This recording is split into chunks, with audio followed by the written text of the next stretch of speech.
Content Bite. We're a podcast for freelancers who use their words to make money. I'm Lynn Testoni. I'm a content writer, producer and journalist.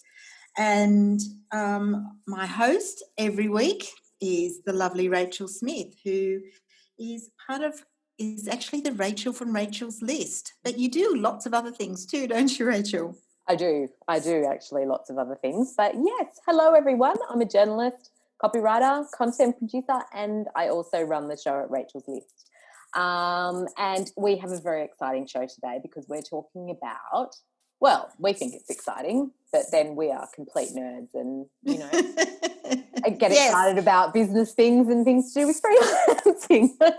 What are we talking about? Which is a good thing. Yes. So this week we're talking about niches. Mm-hmm. And that's it's all about developing like one or more areas of strength or interest.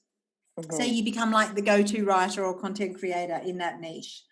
And as we've mentioned on previous episodes, my main niche is interiors and architecture.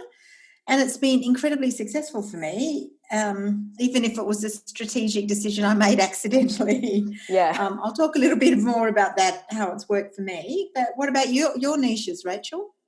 Yeah, look, I love this topic. I've always considered myself a generalist, and I always thought that it was fine to be a generalist, and it is fine, really, to be a generalist. But as I've moved like deeper into content marketing and copywriting, I really am I'm finding I'm changing my thinking on that one. And I'm really starting to think about my niches because I think the more you can show that you've written in that niche, I'm seeing the more valuable you are to clients. So I still write a lot of lifestyle content, but my niches these days tend to be very much centered in property, personal finance, business, a lot of dental work as well, and hospitality. But I also have other niches. I love, writing about animals. So sometimes I'll get to write about dogs and cats, and I absolutely love that, even though I don't have one of my own. That's a whole other podcast. But let's talk a bit about why niches can attract those sort of high-paying clients that we all want, and that ka-ching that we're all looking for. Yes, I think it's all about supply and demand, and being an expert in your field allows you to command a higher price, I find, and you're way more efficient. I know that I can whip up a design or a style piece really quickly, especially faster than something like a newer topic where I have to do a lot of background research.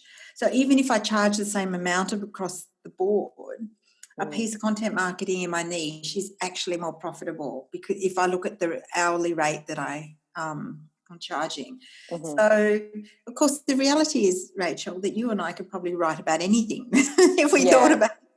Yes. But being a specialist makes you demand. I often get people calling me or emailing me out of the blue because they've heard about me. I've even had people who've seen my byline writing about certain things and they've heard about me from a colleague. And when people come to you, it sort of gives you a bit more power and it's easier to charge a premium. Because I recently wrote website copy for an interior designer who was referred to me by somebody else. And I've done a few websites for interior designers. And she loved the fact that I had done that. And she also loved the fact that I'd interviewed a lot of her heroes for various magazines. And I don't know if I charged more, but I certainly got the job really quickly. She just went, "You sound perfect. Yes, when can we start?" Made it a lot easier. Yeah, I think that people really like to work with someone who they perceive as an expert in that field. They feel more comfortable. They feel like you know the terminology. You are going to find the work easier. It's going to be easier for you to work with that person. There won't be as much of a learning curve as if you were a generalist coming into that niche. Which is all really true, isn't it? Yeah, but you could do it. I mean, I do think that a good writer, a good journalist, a good copywriter, a good content producer should typically be able to turn their hand to any topic. But yeah, like we say, it is much easier if you've written on that topic a million times. I think the only downside to really writing in regular niches a lot is burnout, because you can get so sick of that niche and that writing topic. About the same topic. Yeah, I think so, a little bit. I find that sometimes with real estate, writing about real estate or property a lot, I can start to get a bit burnt out by that. But if you have multiple niches, then that helps you sort of spread your energies and your interest across those niches, so it can be okay. And you do have to work really hard at keeping everything fresh. Like, as I said, I've written a few websites for interior designers, and sometimes I go back and check what I've done before to make sure I'm not repeating myself and not using the same bits and pieces. Yeah, absolutely. So I think that if you have a niche and you start to position yourself in that niche and promote yourself and do, market yourself in that niche, it can really boost your income. And it was something that I really started thinking a lot about when we interviewed Jennifer Goforth Gregory on the podcast. So if you haven't heard that episode, you should really go and hunt it down because it's fantastic. And I have just finished her book, which is the Freelance Content Marketing Writer, I think. That's right, yep. Yeah, which you can find on Amazon. It's fantastic. And she talks a lot in there about how companies search for content writers in their niche. So no one just searches for writer or copywriter, which we might think, we might plug that into our headline on LinkedIn and think it's doing the trick. But you actually need to drill down a bit more and think about the search term that somebody might find you with. So you might, if you write a lot about personal finance, you might put finance copywriter or finance content writer or design writer in your headline, just so that you can be more easily found and you'll pop up in those searches and it'll make it easy for those clients to find you, I think. Yeah. And then, of course, you want to extend that to your summary on LinkedIn, include your niches and the clients and publications you've written for, and you also want to update your website to include the information that clients are likely to hire you, what they're looking for. So it's very clear to them. All your niches are on your website and it's really clear that you're the person for the job. And also, I think, this is something that I think a lot of us, when we write a lot and we are constantly filing, we forget to compile all those pieces of content that we have. I've just started a file in Evernote for all the links. I've compiled all the links of all the content marketing stuff I've done. Yeah, and I've started separating into niches just so I can quickly put my hands on those links if a job comes through and I want to go for it, but I need to show them what I can do in dental or what I can do for what I've written about pets or what I've written about insurance, and I can sort of quickly get my hands on those links instead of having to run around and find them while other people are applying for the job, Yes. So it's really good to have that, I think. Yeah, I think so too. So I guess talking about how to develop a niche, I'd say start with the work you've already done. Perhaps you've got some clippings on file, like from either your journalism or anything you've done, and maybe start to sort of see if you can pull them together. I started with design and home because I'd been working at Inside Out magazine, and I had quite a few contacts there and a couple of clips. And my first piece of content work was actually writing the website copy for a blinds and awnings company. And that was because, and they said yes to me because I had lots of things in that niche in my portfolio from Inside Out. And I'd written a lot about it. I knew way too much about curtains and blinds. That's burnout territory right there, isn't it? Yeah, exactly. I've written a lot. Carpet, flooring. But it all sort of feeds on each other, because once I'd written that website copy, I started getting more work in that niche, and it's grown ever since. People said, oh, you wrote that copy. Oh, well, you could do this. Yeah. And we talked a bit about like our interests. I got a large piece of work with the Australian Veterinary Association, mostly because I love dogs, and that seemed good. And that writing, when I did that, I started writing about cats and horses and cows and things like that. And I've had that portfolio. And then later on, I got another writing project with a chain of pet stores because they knew I'd written for the AVA. So it just goes on. It feeds on itself. My question, though, is have you ever pitched a story about Daphne or tried to write solely about whippets? Because you probably know a lot about whippets, I'm thinking. I do know a lot about whippets. No, I should. I did make sure that whippets were included in the list of popular dog breeds. I think it's something. Maybe that's just where I live. There seem to be a lot around. She is such a beautiful, nice-natured dog. And I say that as someone who will literally jump 10 feet in the air if a growly, barky dog comes near me. So I really love Daphne. I'm just putting it out there in public. She's asleep on the floor next to me. So yes. Oh, cute. Lovely, Daphne. Well, yeah, okay, so getting back to the topic, I think we all have, like Lynn was saying, those niches that we're experienced in, even if it's stuff that you used to write, like for example, I used to do a lot of women's health type writing. I'd write a lot about sex, relationships, heart disease. I was writing a lot about heart disease for a while there.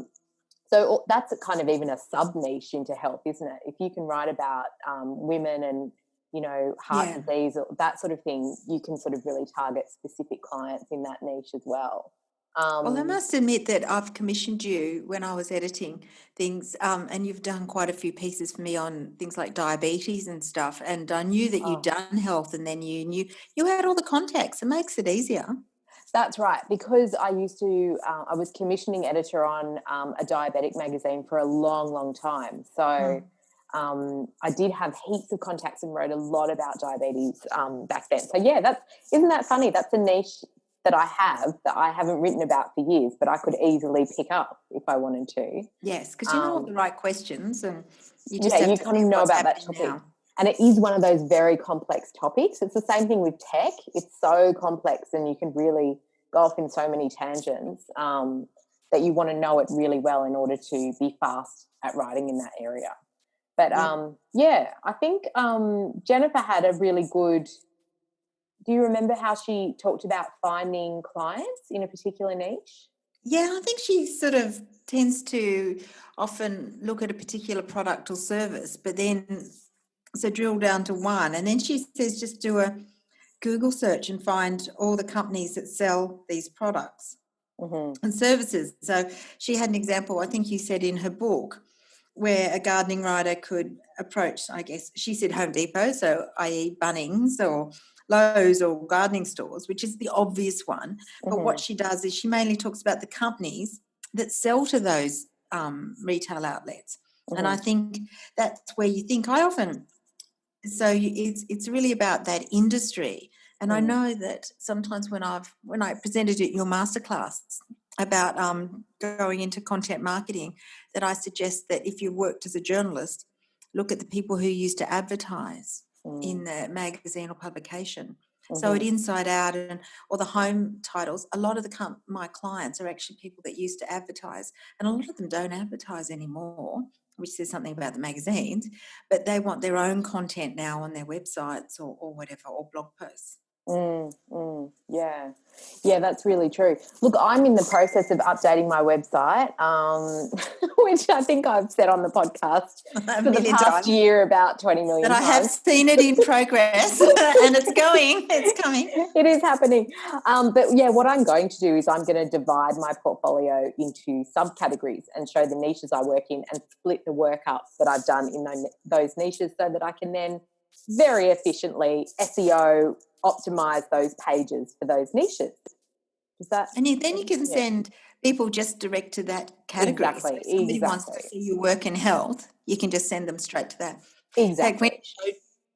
That's really clever. I should do that because I've got lots of things. I've still got a lot of celebrity stuff when I did that, even though I haven't been doing that for a while.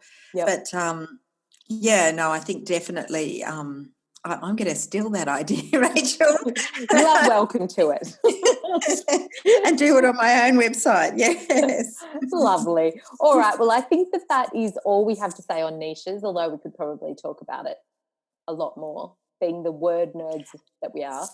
But no. One other thing, I just remembered that Jennifer mentioned, she often says to overlay tech on a niche. Oh, yeah, so that's if right. you go back to gardening, you look at all the people that supply tech, like technology sort of services to gardeners or gardening stores or retailers, because she says that the tech industry is where the money is. Yeah, that's so good. So you could look at the people that are doing the really high, well, I'm not a gardener, but the high tech sort of, things for greenhouses or, high tech gardening equipment. Yeah. Fantastic. All that sort of stuff. And that's and I think that's true because often there's these whole industries where you don't actually know. And I must admit with architecture and design that the people who do all the software programs and the modelling and some of the tendering, that seems to be the more cashed up parts of architecture and the big construction things. So that's the same thing. Yeah, absolutely. Okay, well, we are going to skedaddle, but we will see you next week. Yes, I think next week is our last episode for the season. Is that right? Yeah, it is the last one for the season. We'll have to see if we have a holiday or not, No. Rachel. Yes, we might. We might have 2 weeks off. Do you We think everybody might. will? Could they stand it? Not hearing Not us? hearing the content bite every week. I know. I think they probably could. Anyway, we'll decide that next week and give you an update. Exactly. On our holiday plans or not. And so nice to chat to you again, Rachel. Yes, always. you too, Lynn. Thank you very much, everybody, for listening. And We'll see you next week. And please leave us a review or a rating if you happen to be in your podcast app, because I really think it's the one way that people can find us, and it boosts us up to the top of the rankings. Yeah, the podcast rankings, yes. Yeah. Although we're getting there. Getting there slowly. Okay, thanks everybody. Okay. We'll see you next week. All right. Bye.